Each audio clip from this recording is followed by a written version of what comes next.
Hello viewers, welcome to the Editorial Analysis by Drishti IAS. In this section, we regularly take editorials from various newspapers and news portals for a better understanding of various issues happening in India and around the globe. Dear viewers, in this section, we first try to link the editorial with our UPSC syllabus. Then we go analytical in order to understand some key points and at last some important concepts. Dear viewers, we truly hope that you like this initiative taken by Drishti IAS and your feedbacks are important for us. So kindly feel free to give your important feedbacks in the comment section. So without any further delay, let's commence our session. Dear viewer, this video is available in Hindi as well. If you wish to watch it, please visit our Hindi YouTube channel, Dristhi IAS. For your convenience, the link for this video in Hindi has been provided in the description below.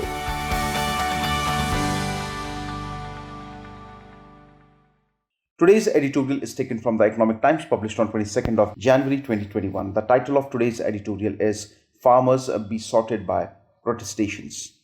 If we try to link today's editorial with our UPSC syllabus, we can link it with GS Paper 3, which has sections that include issues related to direct and indirect farm subsidies, minimum support price, public distribution system, objectives, functioning, limitations, revamping, issues of buffer stock and food security, technology missions, and economics of animal rearing. Some key points from today's editorial. The immovable object and unstoppable forces shifted and paused. But while the government offered the agitating farmers that it would hold the new farm laws in abeyance for 18 months as a committee thrashes out differences between the farmers and government on the substance of the laws, the farmers have rejected this compromise. Now viewers, like we all know that right now we can see farmers, they are protesting against the 3 farm bills that were introduced by the government of India last year in the month of September. Now, in order to resolve that entire issue, the Supreme Court intervened and said that they will be forming a 4-member committee. That 4-member committee that we are talking about is joined by pro-market agricultural economist Ashok Gulati, Pramod Kumar Joshi, along with Anil Ghanwat of Shetkari Sangathan and Bhupinder Singh Maan, leader of one of the factions of Bharatiya Kisan Union. So, while the time this committee would have resolved the differences between both the sides, the government offered that they are willing to keep the new farm bills on hold for the next 18 months.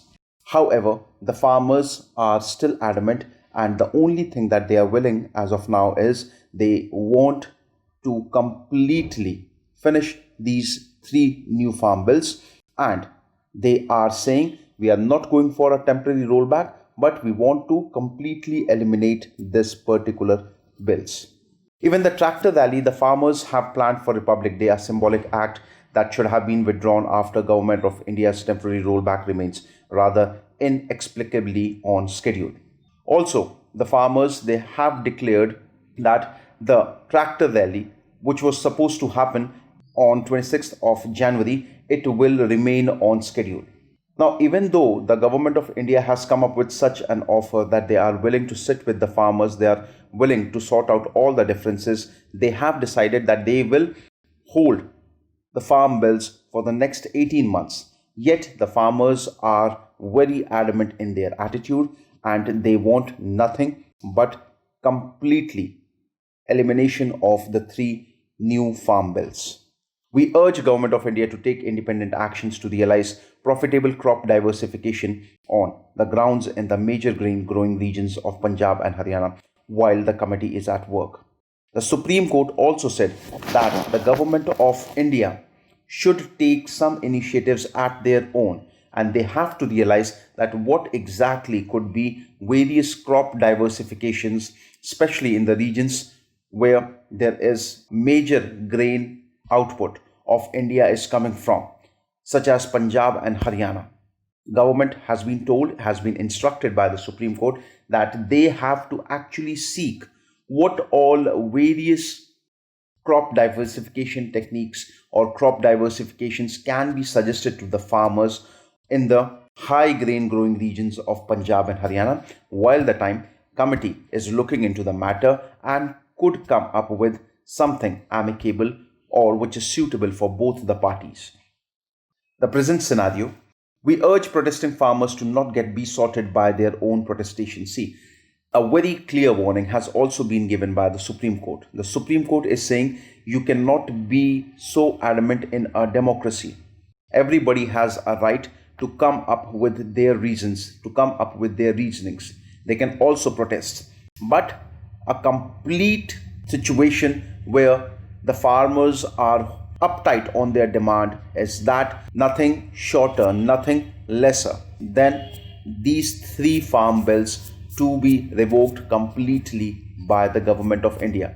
Such an attitude will do no profit. It will only come up with harms, and it is possible that at one point of time, the farmers might get besotted by their own protestations. It would have been ideal if consensus could have been reached on the substance of the new farm laws as they chart a path out of the status quo that has become unviable on both economic and environmental grounds. India today produces far more grain than it consumes, spends far too much on that excess production, and damages the environment by depleting groundwater and turning the soil toxic. Now, we all know that today India produces a lot more than what it consumes, and that extra which has been produced, there is a tremendous amount of resources that the farmers are using in order to produce that excess. In turn, it is damaging the environment by depleting the groundwater resources and also turning the soil toxic. Now, when I speak about depleting the groundwater, so we have to see that various reports have come, such as the United Nations Educational, Scientific and Cultural Organization UNESCO World Water Development Report states that India is the largest extractor of groundwater in the world. Two-thirds of the total amount is abstracted in Asia, with India, China, Pakistan, Iran and Bangladesh as main consumers. It is also said that 21 major cities of India are expected to run out of groundwater as soon as 2020, affecting around 100 million people. About 75% of households do not have drinking water at home. 84% rural households do not have piped water access. 70% of India's water is contaminated, with the country currently ranked 120 among 122 countries in the Water Quality Index. By 2030, the country's water demand is projected to be twice the available supply, implying severe water scarcity for hundreds of millions and an eventual loss of around 6% of country's GDP. So we have to see that there is some work done with reference to this particular issue as well. It must move out of open-ended procurement of rice and wheat at ever-rising support prices. Now, when I speak of open-ended procurement, what exactly it is? See, under open-ended procurement policy, the government agencies buy whatever quantity of wheat and rice is brought by farmers into the mandis, the wholesale markets, within the stipulated time, and which conforms to fixed quality parameters for central pool. Farmers are told that the laws seek to enrich large companies at their expense. Now, it has repeatedly been told to the farmers that with these laws, they will have lots and lots of avenues, and also large companies, large corporates will be at their service, will be completely, absolutely buying their produce, whatever they have come up with. The way ahead. It is desirable, therefore, that the reform is implemented on the ground even as negotiations proceed in a committee. India imports edible oil, fruits and pulses even today. The point is to move out of grain to these crops and other such as flowers, for which the market only grows. Now, if we speak about India's import, now India's major imports come in the form of edible oil, fruits and pulses, and now it is high time that we have to shift our attention from grains like wheat and rice, rather than we have to focus on these areas where India imports. Also, we can focus upon flower industry. Now, the industry of flowers, it is growing at a very tremendous pace. So these initiatives are something which are to be taken by the government as well. The farmers had been unwilling to negotiate on anything lesser than outright repeal of the new laws, and the government had refused to postpone implementation of the laws. Now, both the sides are adamant.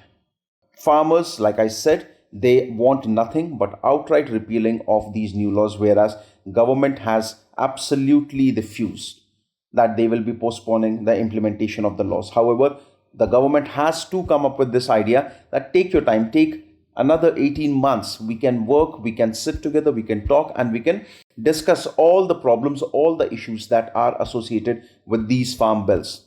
But the farmers, they are in no mood to sit and have a talk with the government. Such rigidity on either side had thwarted a solution, and that's the reason we haven't seen a solution so far. We hope better sense will prevail now and the farmers lift their siege of Delhi. All that we can hope as of now is that both the parties are having the idea of what could be the possible outcome of their adamancy. Both the parties realize and make sure that they are sitting with each other and they are coming with something which is amicable for both the sides. As soon as it happens, the farmers should think of lifting their siege of Delhi, which they have done from past 2 months. So now viewers, this was with today's editorial. A question that can be framed with reference to today's editorial analysis is, given the reference of the present tussle between the government and the farmers protesting, what in your opinion is the takeaway for both the sides? So viewers, I hope you liked today's editorial analysis. Thank you very much.